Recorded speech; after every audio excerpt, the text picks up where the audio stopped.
Good morning and good afternoon, everybody. Thank you for joining us today for our webinar for MultiValue to Excel, a step-by-step intro to phiReport.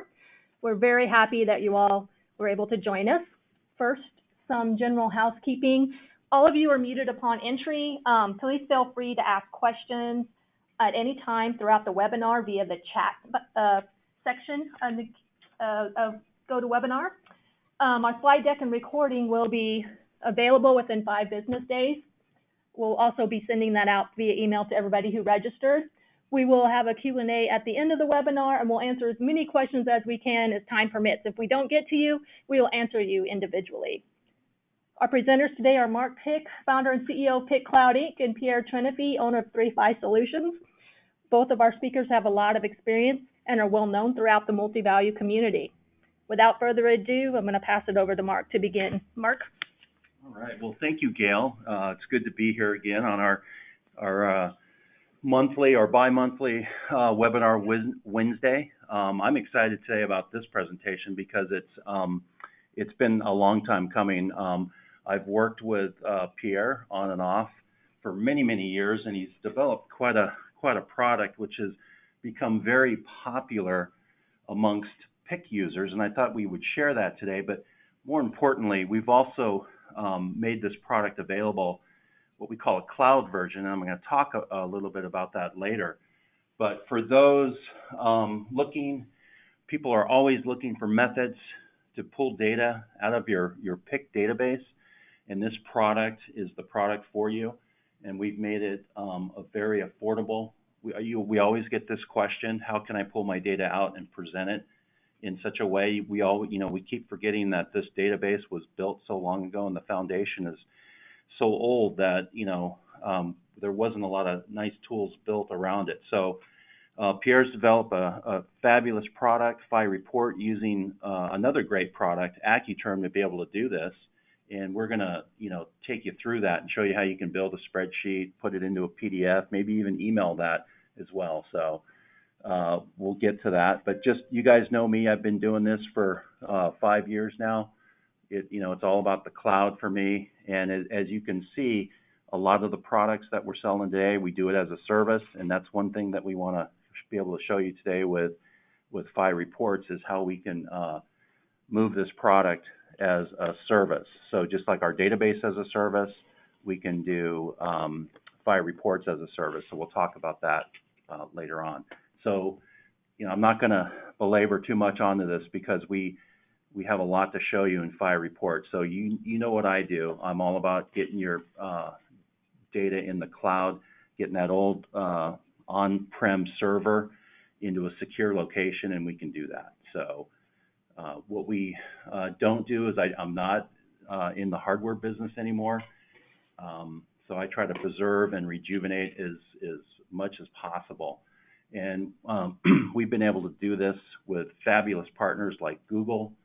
Of course, Rocket Software has been a key partner for us as we help these clients move from on-prem and into the cloud. And last but not least, OpenQM. That's one of our database as a service product, and that works very well. So let's get started here and just ask you a quick question for the people on the call. What flavor of Pick are you currently using? So let me ask that question, and let's see. Gail, are you seeing the question? Are we getting that out there?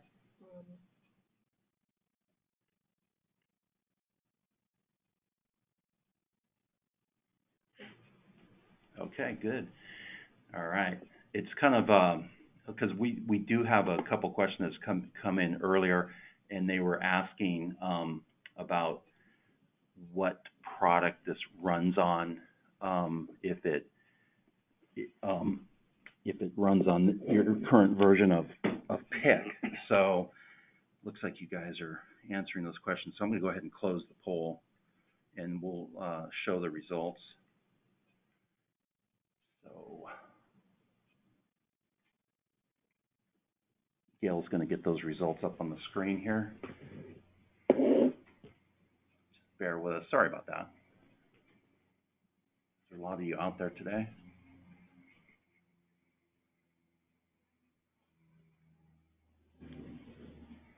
Okay.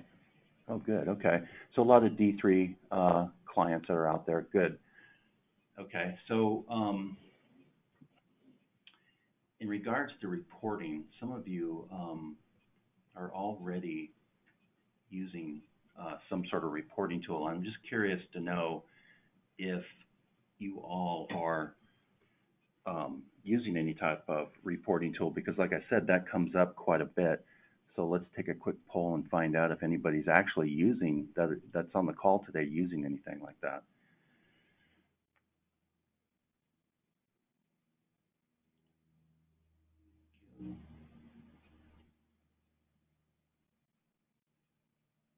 Okay, here they come.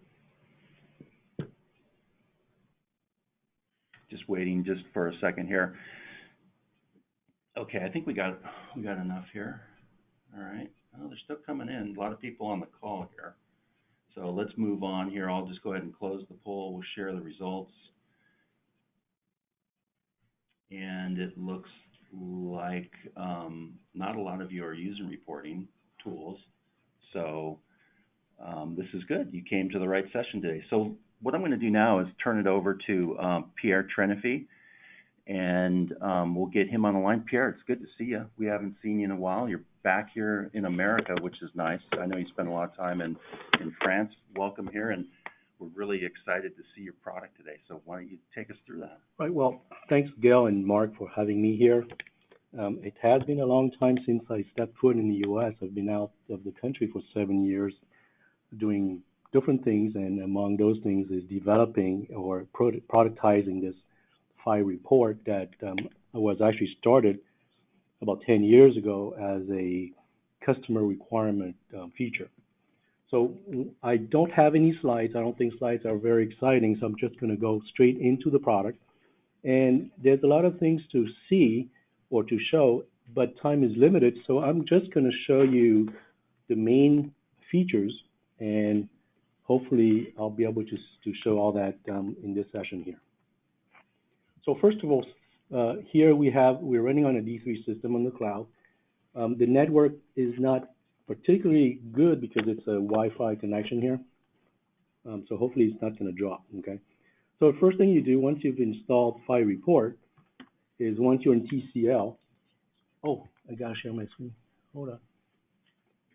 Wait, you share screen? Is that it? Yep. There we go. Which screen are you seeing? It's the wrong one. How do I share the other screen? Sorry about this, hold on.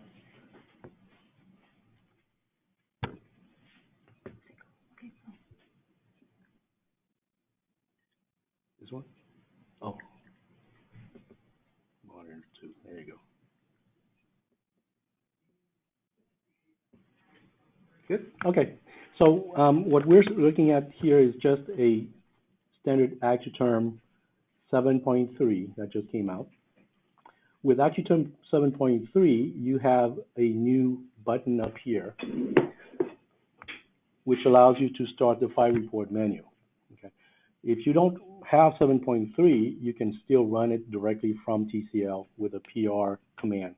So if I click on that right now, it starts the menu, and there's the phiReport menu. So let's start with the configuration settings here.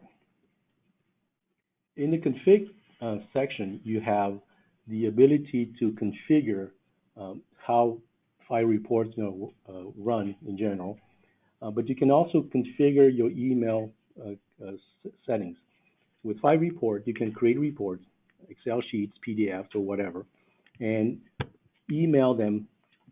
Click on the button to have them email directly to the people you want. So the way the email works is you have the option of using an external SMTP server, which you would configure down here, or you can use your local Outlook program if you use Outlook. And what happens here is when you send the email actually goes into your Outlook outbox. Okay. Other things you would do in here is activation. The REST data services, which we can touch a little bit on later. But most importantly is you can turn on or off what we call UAC for user access control. The user access control allows you to limit access to certain features of the application, but also limits access to reports that you create. So, for example, you can create accounting reports, and you only allow accounting people to run those reports or to even see them. Okay, so you would do a lot of that stuff here. If I select the config, for example, I can say, don't allow anybody except these 3 people. So only these people will be allowed to actually run this program. Okay. Once the phiReport is configured, what you would have to do is you have to enable your database account to run phiReport. And what that does basically is it creates a few temporary files and queue pointers to the main programs. So let's get to the reporting features. First thing you would do in a phiReport is to create data views. Now, we have different edition or versions of phiReport. There's a Pro version, which is the full-featured phiReport, and then you have the basic version, which is a light or limited version of phiReport that has limited features but still allows you to create Excel reports. Okay. The Data View Manager is not available on the basic edition. It's only available on the Pro or the Cloud edition. And what this Data View allows you to do is it allows you to take your PIC files and create views of them. And what that means is you will select a PIC file, anything like, say, product. It will go out there and look and retrieve all your dictionary items from your actual PIC file. 20-year, PIC files that are 20 years old would have sometimes hundreds of, several hundred dictionary items. Most likely 70% of them are not being used, or you don't even know what they're used for. So in order to to ease the reporting process, you would want to extract only the dictionaries that you want to use in your reports. Okay. So you can selectively go in here and pick the dictionaries that you want to include in your view. You move them over to the view panel, and from here you can just select any of the dictionaries and configure them the way you want. When you move the dictionaries from your PIC files to the view, what we do is we're going to read the dictionary items, and we're going to try to guess what data type it is. So, for example, if you just a surprise, if we see something like an MR, we think it's numeric. If we see a D, we think it's date, and so we try our best guess to determine what data type it is.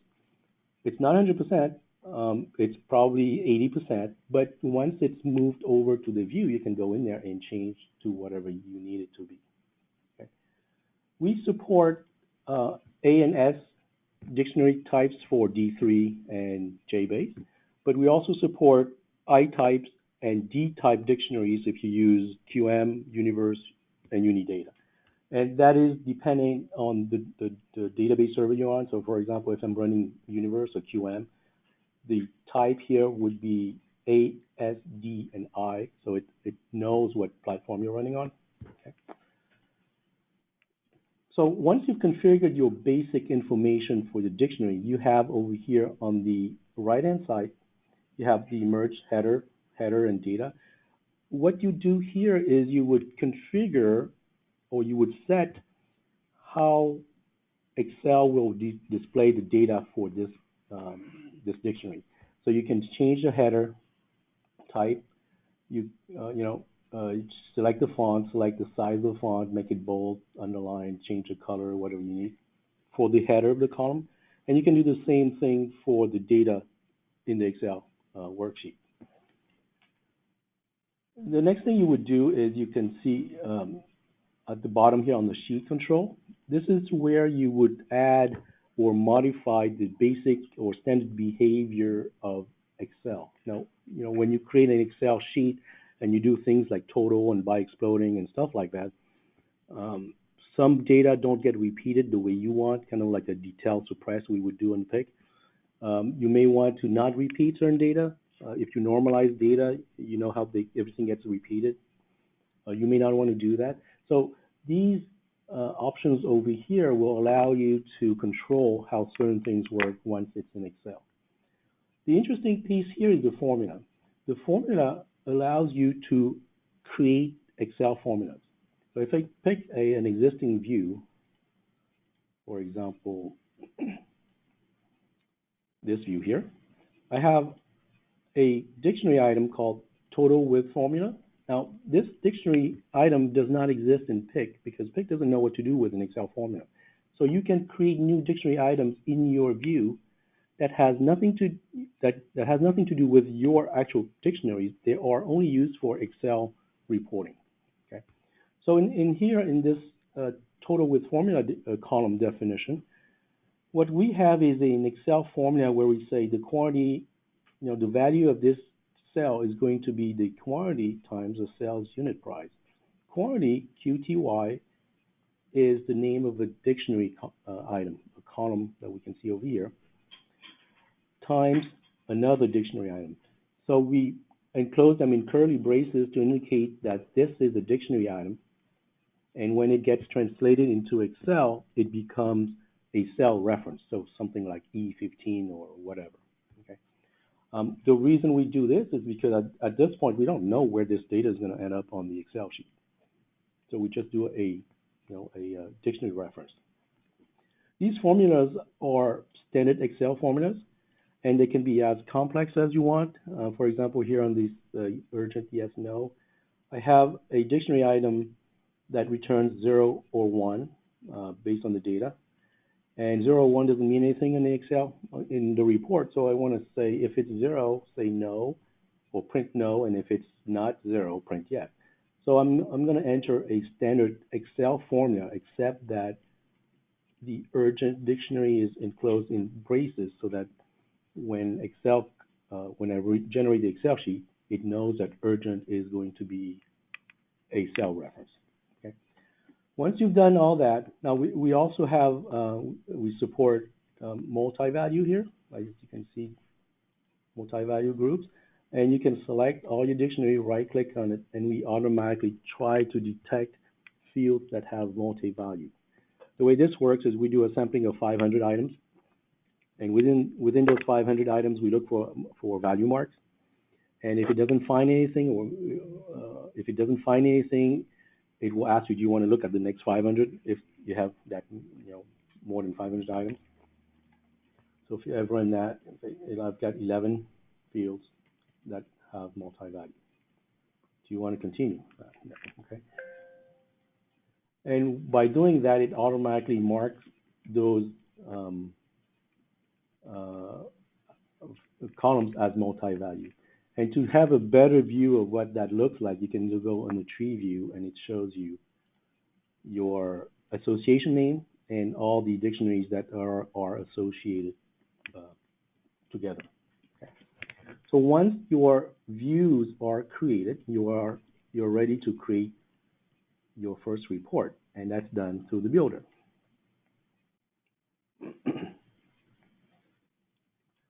So the builder can be accessed from the main menu, from AccuTerm over here, or from any forms, from any phiReport programs, or from TCL directly by entering PR run. Okay. Well, I'm going to leave that open. It's okay. So here's my report builder. I've got my list of reports, my list of data views. So I can select a data view that I just created. What it does is it's going to bring back the list of display fields and the list of criteria fields. The difference between these two is defined in the data view manager, as you can see here. You can pick any of the columns and make them display field and or criteria field. The difference between that is a display field is used for displaying on the report. The criteria field is used to build the list of fields in the criteria. So sometimes you may not want to search on the notes field, but you want to display it. So you would set that note field to display only, for example. Okay. So once you've loaded your view, you can click on this button to select all the columns, and then you click Run to get a preview of the data. The data is previewed, it runs a sample of 200 by default. You can change that to whatever you want. If you have a giant file, it's not recommended to select all because it's going to spend time, selecting the file.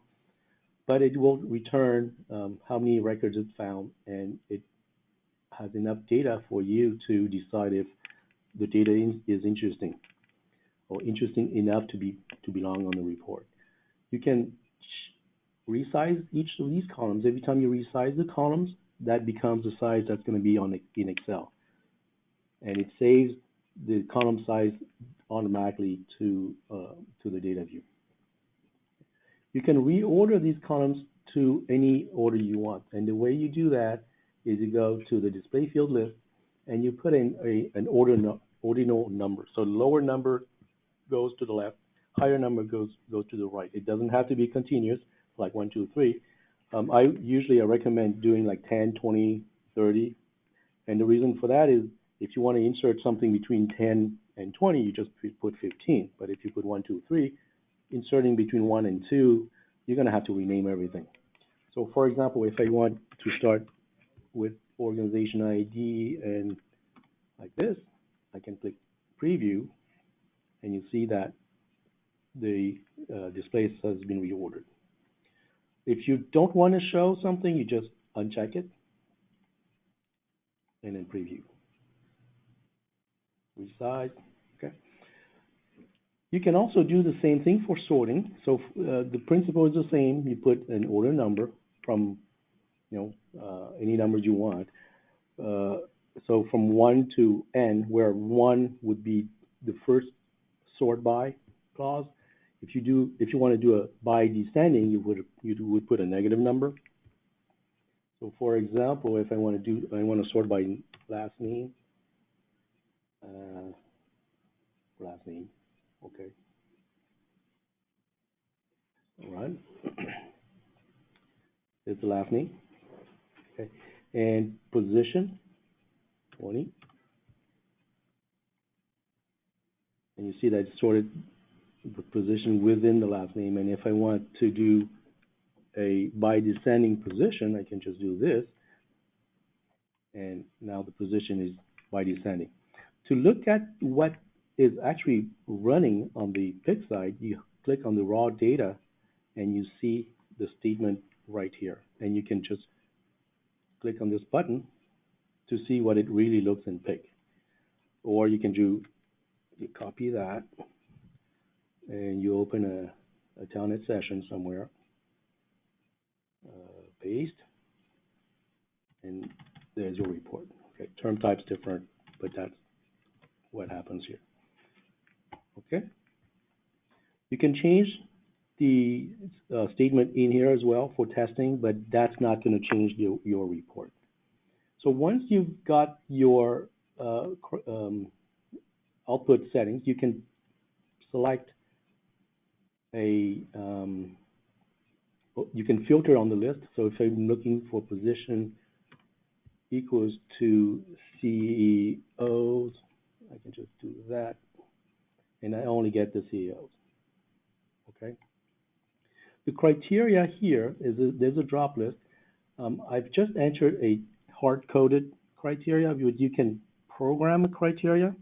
So these are built in. So you can, for example, if you select last month, when you run the report, the last month in braces is converted into the numeric, last month. So it'll be 06.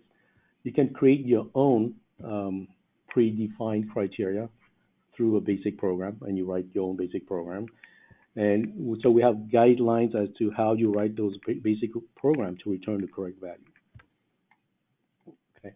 You can also add user prompt so that when you run the report, there's a prompt that pops up on the screen, or if it's a TCL, if you run it from TCL, there's a TCL prompt that can be, you can feed it with a data statement if you run it like an execute from your basic program. So once you've got the stuff you want, you can just click run Excel, and what that's going to do is going to package your data. You can see down here. Send the data over to your local workstation, and then launch Excel, which is going to do all the rendering of the data. So the big rendering job is on your local workstation. So if you have a fast machine, it's going to be faster. It's showing up on my other screen, so here it is. And there's your Excel report. Okay? What else can you do with this thing? Well, if you go to the parameter tab, you have what we call PreQuery and PostQuery. And what this means is in the PreQuery, you can run something before running the report. So you do a get list if you have a saved list from a previous something. You can do a select. You can run a TCL statement. You can do a TCL shell. What that means is it's gonna pause the GUI, drop to TCL, run your basic program, and you probably prompt for something. And when you're done with the basic program, it goes back to the GUI. And if there's a saved list or an active select list, that will be the basis of the select statement that's going to be run after that. The post query process is what happens after I run the TCL statement. Maybe you want to delete a list, save a list, or run some basic program. And then down here you have the header. The header is basically the Excel header. So if you put something like printed by, I can do add user, on D for date, add T for time, and at footer here you can do page P of N. Now, for those of you who know Excel, you know that these things are standard Excel commands. If you don't know them, you can go to the header footer codes, and you have a little cheat sheet that tells you what you can use. Okay. Landscape, portrait, you can use alternate colors. So if you click on this thing, you can change the color of the alternate. Okay. And then if you click Excel, oh, I got it. This guy.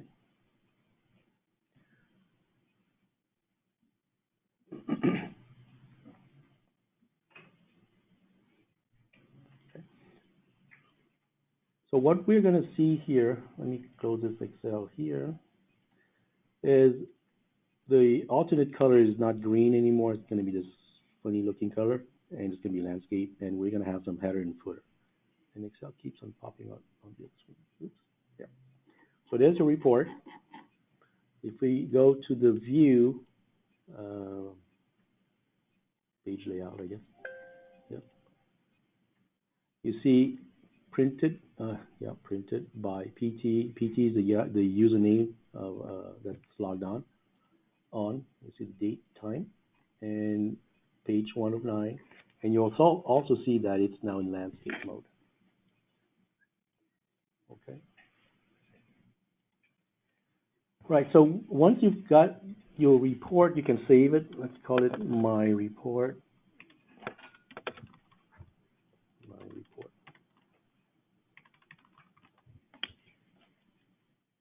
Okay. Once you've created my report, now it becomes available in the query. Now, remember, this builder is for the person that's going to build the report, somebody who's familiar with the data, that knows where to get data from, how to build query. Okay. The end user may not know any of these things, so what you do is you give them access to the report through the query, the phiReport query, which is a very simple version. It's just a runtime version of phiReport where you can select categories. You have report, my reports right here, and you have just the basic stuff. So basically, all you do here is you can run your preview if you want, and you can run your report to Excel.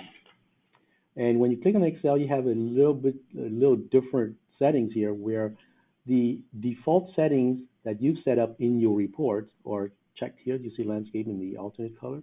But the end user can decide to know, you know what, I don't like green. I want to, change the color. I can show it to, pop Excel up. I can send it to a printer. Now, these printers are the Windows printer known by your workstation. They have nothing to do with PIC printers. So anything that you can print from your Windows workstation will show up here. You can send that report to 2 different printers at the same time if you want.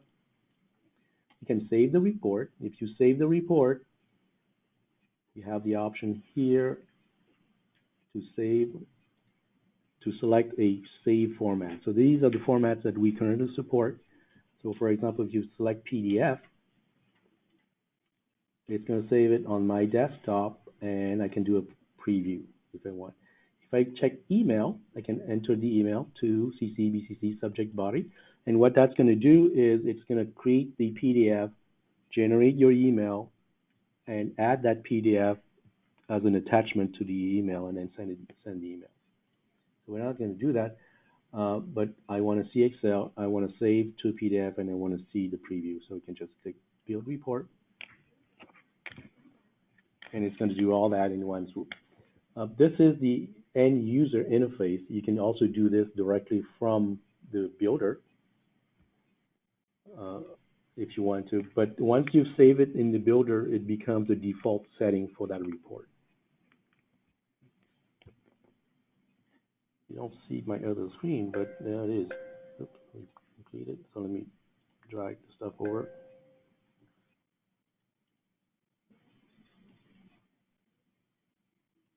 Where's my, there it is. Okay, so that's the report and the PDF. It popped over here. There it is. Okay. With footer, header, it is landscape. You can hardly see, but it is landscape. Okay.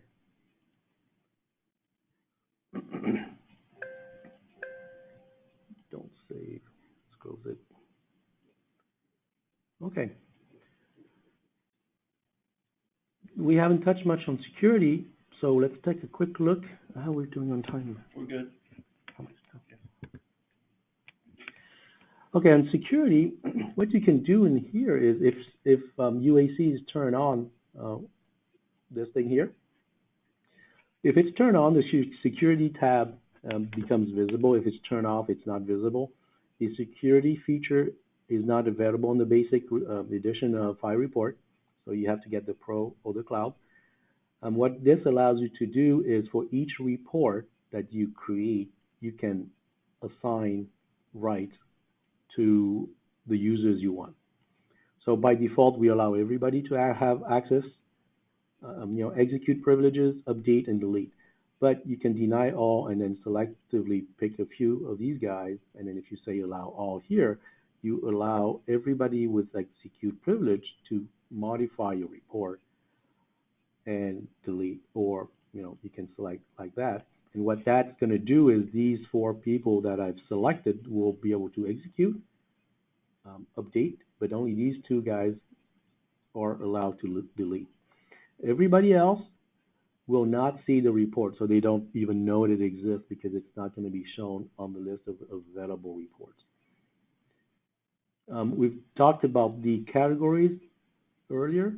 So if you create report categories, you can select in the config program, you can limit access to categories to certain people. Okay. So that's the security. So let's go back to our reports.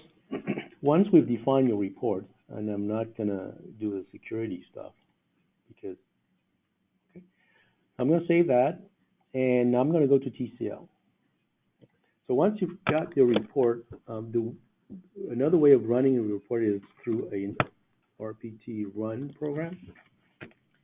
And what it's going to ask you, it is going to ask you for a report name. So this is called my report.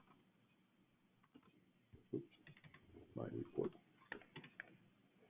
The reason why it asks you for a second report here is because you have the ability to run multiple reports. So for example, if I run this thing, Okay, I've got a contact list. I'm just going to contact this. Okay, I can run, in fact, I can run as many reports as I want. Enter the name of the report or TCL command. The name of the report is the report you've just created. The TCL command, now that's the interesting thing here. If I go and look at my raw data, and I'm going to just grab this thing. I'm going to remove these using things, okay?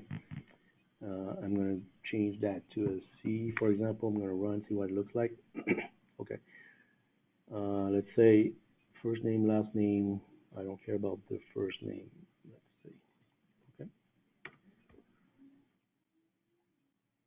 So there's my new report, and I don't care about full name either.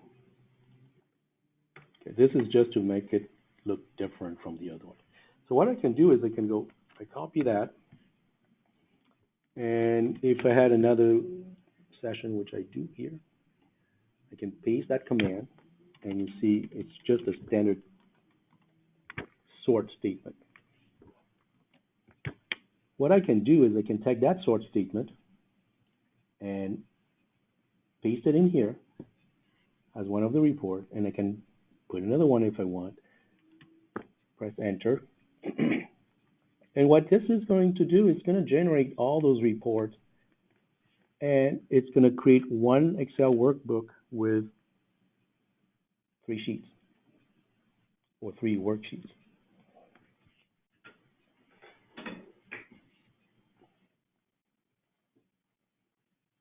So Excel is working hard right now. PIC is done with its work. It's got all the data out, and Excel is generating all the worksheet and the workbook. Oops, sorry, let's pop up on the other screen again. There it is. So you see you have this one workbook with 3 tabs. The last one is called Report 3 because it's a TCL statement, so it doesn't have a name. Whereas the other 2 tabs, these are the report names, the stuff that you actually typed here. Okay. So you can do this, and you can have the option to save as, save the Excel sheet. Now, if you save PDF, it's not going to save the whole thing because it's only going to save the last report because it saves the active tab of Excel, and it's an Excel thing. There's not much you can do about that. Okay, but you can generate an Excel workbook with any number of reports you want. You can generate from reports that you've created, but also from standard TCL statement that you run from TCL. Okay. Another thing you can do is, let's say you don't want to create, or you want to ad hoc reports. So if I bring my sort statement back here, see sort, and if I do header, I want to center this is my report, okay, and I want footer, that's my footer, okay. If I run this report, oops,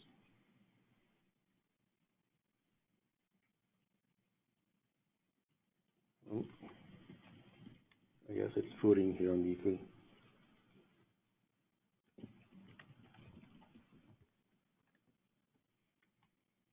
Okay.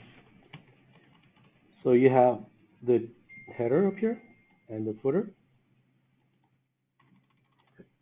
So once you're happy with your report, yeah, okay, you can bring it back, insert in front of sort or replace sort with Excel sort. And what this is going to do is going to do exactly what it just did, which is generate the report, but in Excel.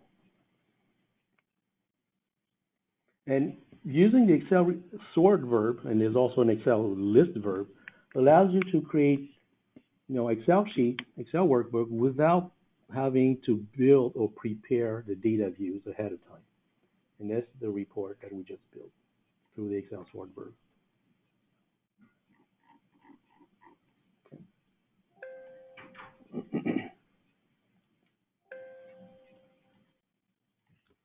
And we have another new verb, which is Excel assign,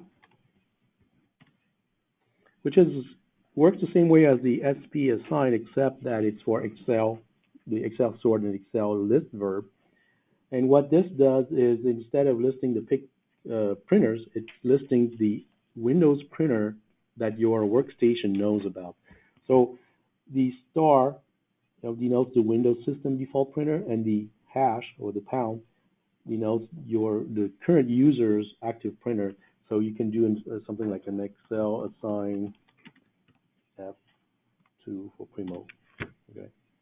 And that sets that to a print row. So if you do an Excel sort print P, it will send that job to a Primo PDF.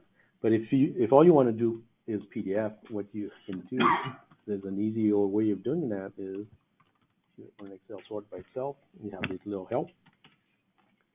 I'm going to bring back my other statement, this thing. Parent, I'm going to do F for PDF. And I want to do A for the alternate color, I guess. And I guess I can do a V to view the PDF. Oops, A. Enter.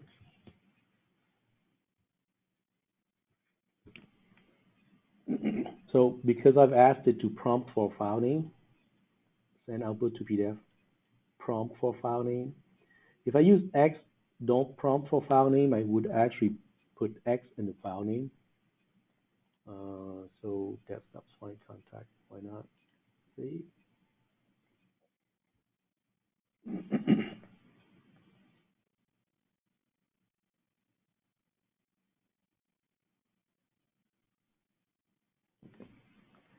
So it's going to come up to my other screen. Oh, no, it didn't. Oh, there's a PDF.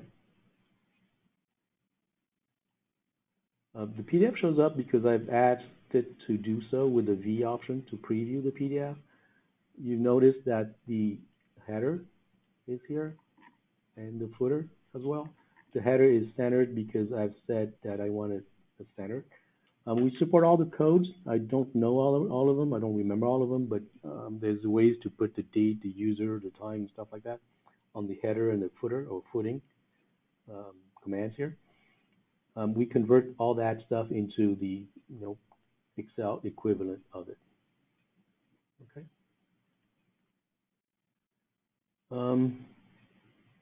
I wanted to show you another one. So let's look at a little bit more complex report. This is the order list summary where we are going to list products. We're going to do a total by checking total, and you can see these here. And we're going to do a grouping, so which is a group by, which you can see here, these things. And we're going to see what that looks like in Excel.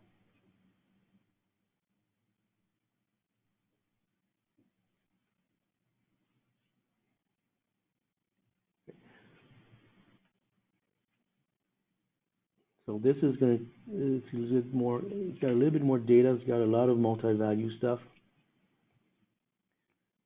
Excel has to do extra work to do all the rendering of the totals and subtotals. Here's the report. We'll go all the way up.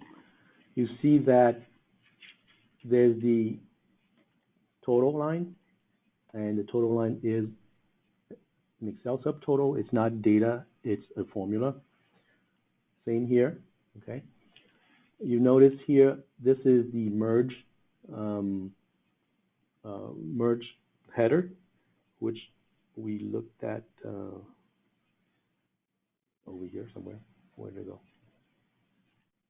This is the merge header that I was talking about earlier, okay? What else here is you see there's a grand total at the bottom. All the way somewhere. Oops. Yeah, the grand total. Okay. And also, you see how Excel deals with detail suppress by grouping the data together when we check the group by. If you click on the second level, what it's going to do is it's going to do a detail suppress. The problem with Excel detail suppress is it doesn't show everything I want. So the way to resolve this is you can either go into the data view manager and select one of these, repeat detail, for example, okay? Or if you are not interested in the detail itself, you can just go to back to the report, yep, and you say use pick detail suppress style summary. And what that's going to do is it's basically running the same TCL statement with a detail suppress option, and we'll see the difference in Excel. So this is the one with the Excel version of the summary.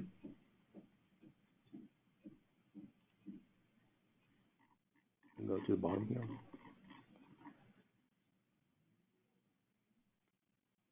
And the detail spread is going to come up right there, over here. And you notice that this is the detail suppressed by pick. It's done in pick. So we don't have all these total things, and we don't have these 1, 2, 3 shortcut stuff from Excel. It's straight from pick, and thank goodness it's the same data. The advantage here is we don't have to do anything special to the dictionary items. It just shows up just like it does in pick. And in fact, if you do an Excel sort your statement detail suppress, this is exactly what you'll get without the merge header, because you don't have access, it's not custom dictionaries, but it's your own dictionaries. But the output will be exactly the same as this. If you go back to the builder and look at the raw data, you'll see that this is the statement it ran with the detail suppress at the end. Okay.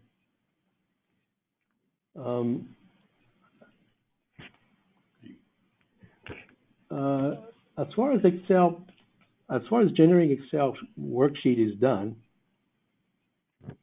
we're pretty much seen, the main idea of how this thing works. We also have two bonus features that are currently not available, but will be available in a few months, which is the ability to create JSON and OData payloads from the builder itself. And the way this works is you create your report as normal. You define your columns, the stuff you want to see, the data types and everything. And then you have the JSON button. Oh, it's not showing in the right thing here. Let me click that again. There you go. There it is. So this is the JSON that was just generated by our web service or web service server REST server using the definition that you've just defined in the builder. So, for example, if I want to remove full name, for example, I say that, and I go back here and you do a reload. You see that the full name is not there anymore. Okay. The other thing that we do with OData, if you're not familiar with OData, it's basically it's a query language, an HTTP-based query language defined by a consortium of companies headed by Microsoft.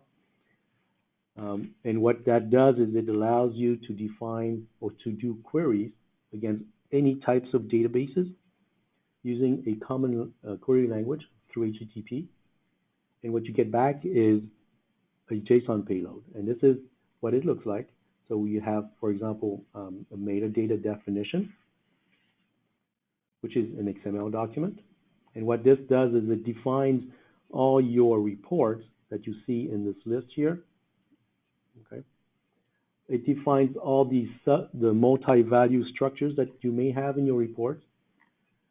And with that, you can create, JSON payloads for use by software like Power BI from Microsoft, and anything that actually supports OData.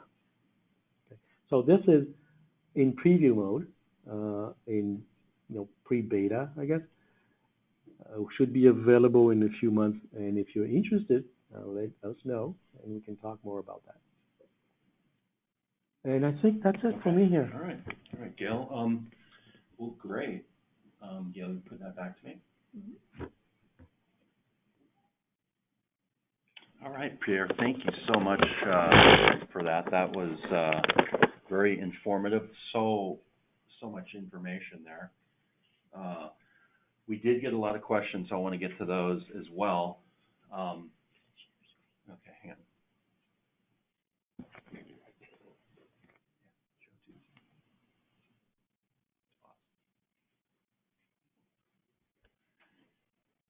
So some of the questions were around pricing, so I'll talk about pricing for a little bit. So why don't we just, we'll get right into that since we did have a couple questions on pricing, and I happen to have a pricing slide deck. So we do have two types of pricing. As I stated in the beginning of our webinar, we talked about software as a service, and this is the preferred method. How we're selling it is on our cloud.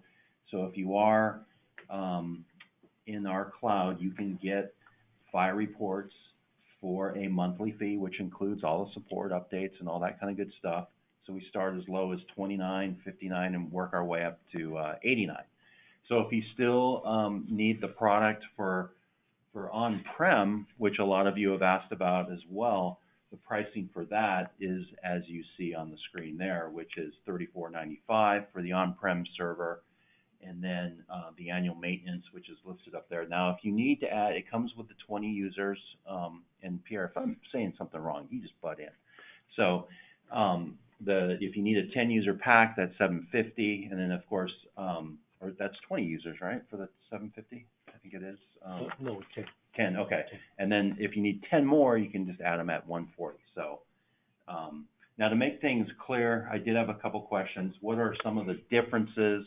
We have asked about that. So you saw Pierre talked about the basic version, which is now included in AccuTerm 7.3. So if you did get that notice, there is a light or what we call a basic version. So it is somewhat limited, but you can get your hands wet with the product. But if you want to step up and really use the product, you're going to need the Pro version, and the cloud version are exactly the same. So all the features that Pierre went over today in the presentation are there, so you can see the differences.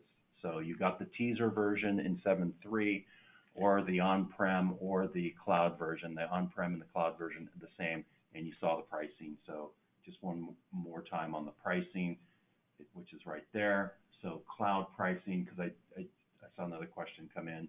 So there you go. So let's get to the, because I know we're coming at the bottom of the hour here, and I wanted to put Pierre on the spot here and answer some of these questions. So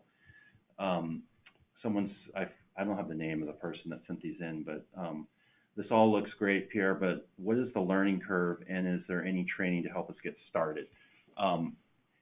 Absolutely.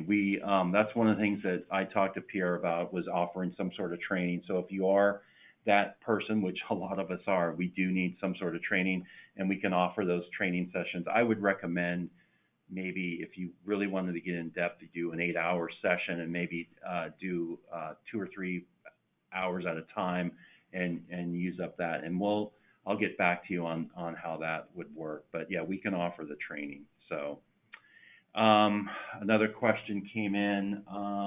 Got a lot of questions. Let me get them in front of me here. Okay. Does phiReport keep a separate dictionary of valid items? I wouldn't want to have everyone have to weed out the dictionaries every time they access a file. So, good question. Right. For those people that have a dirty dictionary. Yes, and that's the reason why we built the View Manager. The Data View Manager is a way to create clean dictionaries for your reports. And We store that into a different file. We never do anything in your own file, so we don't touch your, beautiful dictionaries. Okay. We only mess with our own dictionaries. Okay, good. So that's a way to keep things separate. And you can create as many views as you want for any particular PIC file. You can add new dictionaries in the views that has nothing to do or don't exist in your current file.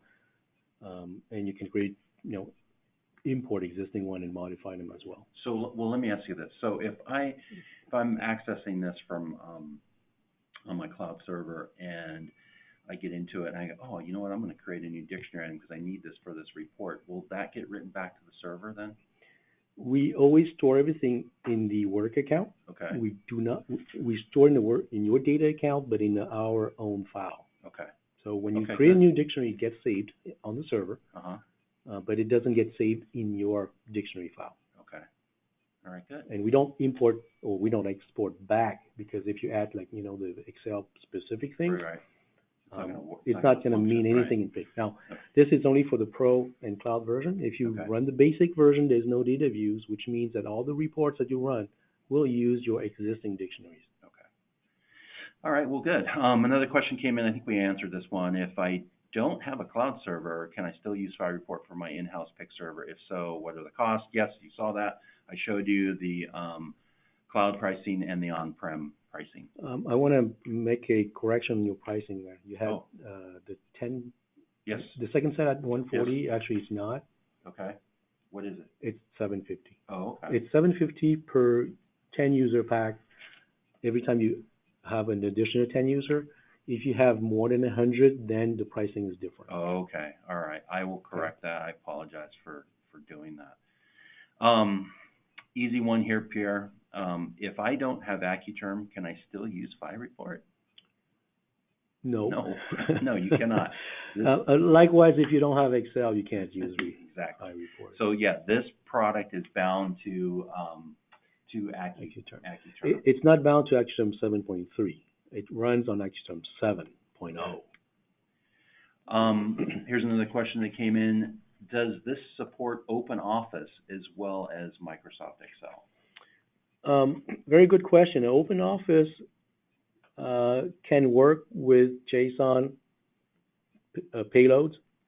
So once we have the JSON feature out there, you can actually from OpenOffice or even from Google Sheets access, create your reports directly from those tools, but using a JSON data source or OData. That's data a tongue source. Twister, isn't it? Okay. All right. Good. Well, because we had a question, someone asked for all our Googlers out there. They were asking about Google Sheets, so you kind of answered that, and I know that I hit you up on that early on when we had our discussion. So hopefully we can see that at some point. I know that's another endeavor. So Google Sheets, just hang on with that. Will phiReport work with my Universe server? Because we saw it demonstrated today on a D3 server. So Universe. In fact, go ahead and answer. Speaking of the other, since we work with all the other databases, tell us the compatibility. We currently we have a production release for D3 Linux and NT, QM Linux and NT. Okay. The Universe version is being tested right now, so it should be available in a few days. Universe Linux and NT. The next one is going to be JBase, same. Okay. Linux and NT. Perfect. And the last one is going to be Unidata, Linux and NT. We don't support anything other than Linux and NT. If you have an old HP, Solaris, AIX, or whatever, it's something that we can discuss. Now, a lot of these databases, I think most of them, maybe except JBase, are binary compatible, so you can take your compiled BASIC from Windows and just run them on AIX, and I think that should work. Okay. We had a question come in about MVBase. What's that? Will it run on MVBase? It could certainly run on MV base because most of the pick site stuff is pure vanilla basic, but it has not been ported on MV base yet.